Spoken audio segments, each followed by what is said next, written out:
अरबों डॉलर बचाकर भारत ने खेला ऐसा दांव, बिना 5वीं जनरेशन जेट के ही बन गया आसमान का सिकंदर। S-400 और आकाश एनजी का महासंगम, भारत ने बनाया दुनिया का सबसे घातक हाइब्रिड डिफेंस सिस्टम। प्रधानमंत्री मोदी का गुप्त मिशन सुदर्शन चक्र हुआ एक्टिवेट। अब दुश्मन पर होगा कई गुना पलटवार। राफेल और तेजस बनेंगे उड़ते हुए मिसाइल प्लेटफॉर्म। ब्रह्मोस के साथ मिलकर करेंगे स्टील्थ विमानों का शिकार। J-20 हो या F-35, भारत की सीमा में घुसने से पहले कांपेंगी रूहें। भारत का नो गो जोन हुआ तैयार। भारत के इस ब्रह्मास्त्र ने दुनिया को हिलाकर रख दिया है। एक ऐसा सीक्रेट मिशन जिसकी भनक तक किसी को नहीं लगी। जब दुनिया की बड़ी बड़ी ताकतें 5वीं पीढ़ी के अदृश्य लड़ाकू विमानों की ताकत पर बहस कर रही थीं और कुछ पड़ोसी मुल्क ये वहम पाले बैठे थे कि उनके नए स्टील्थ फाइटर उन्हें आसमान का सिकंदर बना देंगे, तब भारत बंद दरवाजों के पीछे चुपचाप एक ऐसा महा हथियार गढ़ रहा था जिसने आज पूरी बाजी ही पलट दी है।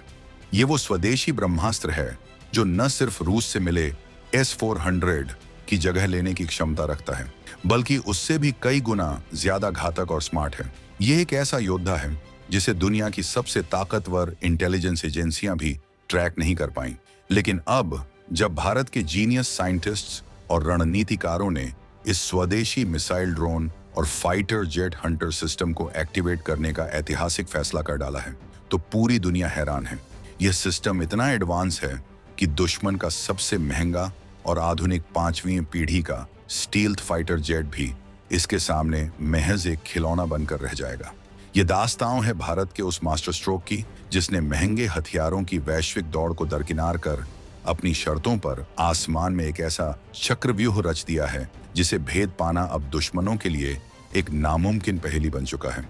हम आपको बताएंगे इस धमाकेदार खबर की पूरी कहानी, तो बने रहिएगा वीडियो पर और इस संबंध में आपके जो भी विचार हों कमेंट में लिखकर जरूर बताइएगा। तो चलिए उस राज से पर्दा उठाते हैं जिसने दुनिया के सबसे बड़े रक्षा विशेषज्ञों के भी होश उड़ा दिए हैं। सबसे पहले यह समझना होगा कि आखिर ये 5वीं पीढ़ी या स्टील्थ टेक्नोलॉजी का पूरा खेल है क्या। आसान भाषा में समझिए, स्टील्थ टेक्नोलॉजी का मतलब है एक ऐसा जादुई चोगा जिसे पहनकर कोई भी लड़ाकू विमान दुश्मन के रडार की नजरों से गायब हो जाता है। रडार की किरणें उससे टकराकर वापस नहीं लौटती, जिससे जमीन पर बैठे दुश्मन को पता ही नहीं चलता कि उसके आसमान में कोई घुसपैठिया आ चुका है। अमेरिका का F-35, चीन का J-20 और रूस का Su-57, ये सब इसी टेक्नोलॉजी का दम भरते हैं। पिछले कई सालों से चीन अपने J-20 फाइटर जेट को लेकर खूब शेखी बघार रहा था। वो ये दिखाने की कोशिश कर रहा था कि भारत के पास तो ऐसा कोई विमान ही नहीं है, इसलिए भारतीय वायुसेना चीनी एयरफोर्स के सामने कमजोर है। पाकिस्तान भी चीन से ये टेक्नोलॉजी लेने के सपने देख रहा था। पूरी दुनिया में एक नैरेटिव बनाया जा रहा था कि जिसके पास स्टील्थ जेट नहीं, वो आज की जंग में कहीं नहीं टिकता। भारत पर भी दबाव था कि वो अमेरिका से अरबों खरबों डॉलर खर्च करके F-35 खरीदे, लेकिन भारत ने जो किया उसकी उम्मीद किसी को नहीं थी। भारत ने इस महंगे खेल में उतरने की बजाय इस खेल के नियम ही बदल डाले। भारत ने कहा, तुम अदृश्य होने वाला विमान बनाओ, हम तुम्हें देख लेने वाली आंखें बना लेंगे। और यहीं से शुरू हुआ भारत का असली मास्टर स्ट्रोक। भारत ने अपना पूरा ध्यान लड़ाकू विमान खरीदने पर नहीं, बल्कि एक ऐसे अभेद्य रक्षा कवच को बनाने पर लगाया जो इस जादुई चोगे को ही फाड़कर फेंक दे। भारत के पास पहले से ही राफेल और स्वदेशी तेजस जैसे 4.5 पीढ़ी के बेहद शक्तिशाली विमान थे। ये विमान किसी भी आधुनिक हथियार, यहां तक कि दुनिया की सबसे तेज सुपरसोनिक क्रूज मिसाइल ब्रह्मोस को भी दागने में सक्षम है। इनकी ताकत पर किसी को शक नहीं था, लेकिन सवाल था कि ये उस दुश्मन को कैसे मारेंगे जो दिखाई ही न दे। और इसी सवाल का जवाब भारत ने एक नहीं बल्कि 3 लेयर्स में तैयार किया। कहानी का सबसे रोमांचक मोड़ अब आता है। भारत ने दुनिया को चौंकाते हुए सबसे पहले रूस से दुनिया का सबसे advance air defence system AS-400 Triumph खरीदा। ये कोई मामूली मिसाइल सिस्टम नहीं है, बल्कि एक मल्टी लेयर शिकारी है। इसकी खासियत यह है कि इसके पास अलग अलग तरह की फ्रीक्वेंसी पर काम करने वाले कई रडार हैं। अब स्टील्थ विमान क्या करते हैं, वो किसी एक या 2 तरह की रडार वेव से तो बच सकते हैं, लेकिन जब उन पर एक साथ कई अलग अलग तरह की रडार वेव की बौछार होती है तो उनका जादुई चोगा उतर जाता है और वो रडार स्क्रीन पर एक चमकते हुए बिंदु की तरह साफ साफ दिखने लगते हैं। S-400 ठीक यही काम करता है। ये 400 किलोमीटर दूर से ही दुश्मन के स्टील्थ विमान, ड्रोन या मिसाइल को पकड़ लेता है और उसे पलक झपकते ही नेस्तनाबूद कर सकता है। लेकिन भारत यही नहीं रुका। ये तो बस पहली लेयर थी।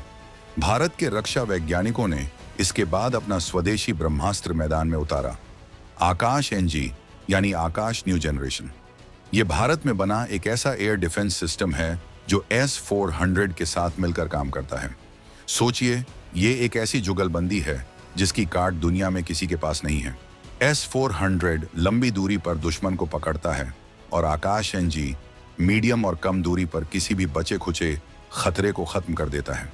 ये दोनों मिलकर एक ऐसा हाइब्रिड डिफेंस नेटवर्क बनाते हैं जिसकी सटीक क्षमताओं का अंदाजा न तो अमेरिका को है, न ही रूस को, और चीन तो सोचकर ही कांप रहा है। चीन को लगता था कि उसका J-20 विमान भारतीय सीमा में चुपके से घुस आएगा, लेकिन अब उसे पता है कि जैसे ही वो सीमा के पास फटकेगा, S-400 और आकाश एनजी का नेटवर्क उसे पकड़ लेगा। चीन की सारी स्टील्थ बढ़त एक झटके में खत्म हो गई। भारत ने अरबों डॉलर के स्टील्थ विमान खरीदने की बजाय उससे कहीं कम लागत में एक ऐसा सिस्टम बना लिया जो दुश्मन के अरबों डॉलर के विमानों को कबाड़ में बदल सकता है। ये एक ऐसी सैन्य और आर्थिक रणनीति है जिसने दुनिया के बड़े बड़े थिंक टैंक्स को भी सोचने पर मजबूर कर दिया है। लेकिन रुकिए, असली क्लाइमैक्स तो अभी बाकी है। S-400 और आकाश एनजी तो सिर्फ रक्षा कवच थे, यानी दुश्मन के वार को रोकने का तरीका। लेकिन नया भारत सिर्फ रक्षा करना नहीं, बल्कि दुश्मन को उसकी भाषा में जवाब देना भी जानता है। और यही एंट्री होती है भारत के सबसे गुप्त और सबसे घातक मिशन की, मिशन सुदर्शन चक्र। जैसा कि नाम से ही जाहिर है, ये भगवान कृष्ण के उस सुदर्शन चक्र से प्रेरित है जो लक्ष्य को भेद कर ही वापस लौटता था। प्रधानमंत्री नरेंद्र मोदी ने जब इसका ऐलान किया तो दुनिया को लगा कि ये कोई सामान्य वेपन सिस्टम होगा, लेकिन वो इसकी असलियत से अनजान थे। मिशन सुदर्शन चक्र सिर्फ एक डिफेंस सिस्टम नहीं है, ये एक काउंटर स्ट्राइक यानी पलटवार करने वाला महा हथियार है। सरल शब्दों में समझिए, अगर दुश्मन ने हमारी तरफ एक मिसाइल दागी तो ये सिस्टम न सिर्फ उस मिसाइल को हवा में ही नष्ट कर देगा, बल्कि उसी वक्त कई गुना ज्यादा ताकत से दुश्मन के लॉन्च पैड पर जवाबी हमला भी कर देगा। और ये सब कुछ होगा ऑटोमेटिक आर्टिफिशियल इंटेलिजेंस AI की मदद से। इस मिशन के तहत पूरे देश में ऐसे रडार, सेंसर और हथियारों का एक जाल बिछाया जा रहा है जो AI से जुड़े होंगे।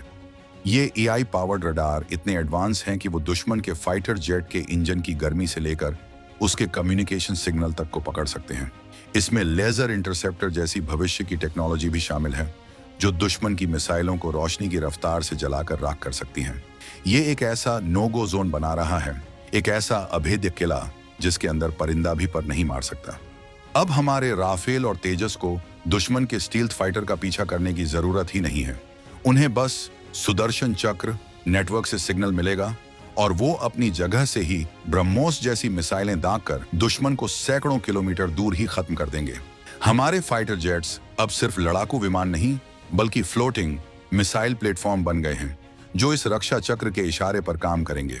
ये वो मास्टर स्ट्रोक है जिसने भारत को बिना 5वीं पीढ़ी के जेट के ही दुश्मनों के लिए एक दुःस्वप्न बना दिया है। सवाल ये उठता है कि इस पूरी रणनीति का मतलब क्या है? इसका मतलब साफ है, भारत ने अपनी रक्षा जरूरतों को अपनी शर्तों पर पूरा किया है। उसने अमेरिका या रूस के दबाव में आकर महंगे सौदे नहीं किए, बल्कि अपनी जमीनी हकीकत और अपनी तकनीकी ताकत के दम पर एक ऐसा रास्ता निकाला जो ज्यादा असरदार और किफायती है। ये नए भारत की आत्मनिर्भर सोच का प्रतीक है। आज चीन और पाकिस्तान सबसे बड़े असमंजस में हैं। चीन का J-20 अब एक पेपर टाइगर बनकर रह गया है, जिसकी स्टील्थ क्षमता भारत के सामने बेकार है, और पाकिस्तान जिसके पास न तो स्टील्थ विमान है और न ही ऐसा कोई मल्टीलेयर डिफेंस, वो इस रेस में दशकों पीछे छूट गया है। भारत की यह रणनीति एक ग्लोबल डिप्लोमेटिक जीत भी है। 5वीं पीढ़ी का जेट न खरीदकर भारत ने अमेरिका और रूस दोनों के साथ अपने संबंधों में एक संतुलन बनाए रखा है। भारत ने यह साबित कर दिया है कि जंग सिर्फ महंगे हथियारों से नहीं, बल्कि स्मार्ट दिमाग और सही रणनीति से जीती जाती है। आज भारत का एयर डिफेंस नेटवर्क दुनिया के सबसे मजबूत नेटवर्क्स में से एक है और मिशन सुदर्शन चक्र के पूरी तरह से एक्टिवेट हो जाने के बाद यह अपराजय हो जाएगा। ये कहानी है भारत के उस मौन पराक्रम की जिसने शोर मचाए बिना ही अपने दुश्मनों की नींद उड़ा दी है। ये कहानी है एक ऐसे चक्रव्यूह की रचना की जिसे भेदने की हिम्मत अब शायद ही कोई करेगा। इस भारतीय रणनीति के बारे में आपका क्या सोचना है? क्या भारत ने 5वीं पीढ़ी के जेट न खरीदकर और अपने एयर डिफेंस पर फोकस करके सही फैसला लिया? अपनी राय कमेंट सेक्शन में जरूर बताएं।